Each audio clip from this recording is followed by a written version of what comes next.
One of the greatest scholars of Islam, Imam As-Suyuti, he actually, as a child, was playing around in the masjid. I'm going to say this now, and for this baby, inshallah, I'm going to do the same thing.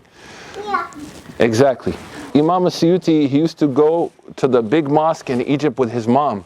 He was an orphan, and he used to play in a mosque, in this big mosque called Jami' ibn Tulun in Cairo. And one time, a great scholar, Ibn Hajar, he was teaching hadith, and that child was making noise. That was Imam As-Suyuti. Imam As-Suyuti, he was an orphan. So then Imam Ibn Hajar, he became like, who's that? Who's that kid, right? And they were like, Hada Ibn Suyuti, the orphan. He said, I see the light of the Prophet in this baby's face. So he said, I give him all my ijazat and hadith to him. So I give all my asanid to your baby.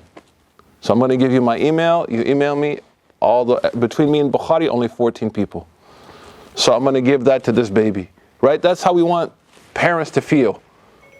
Right? Our community is sometimes very unwelcoming to people. But we live in New York. I saw a kid get shot in front of the masjid a month ago in Harlem.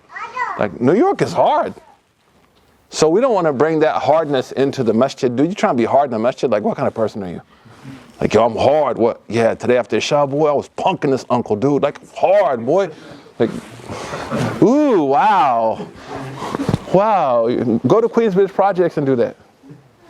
Right? But you can come to the masjid and like be tough and hard. And so, inshallah, I'll make sure my email is given, and we'll give all those asanid to this beautiful, what's the baby's name?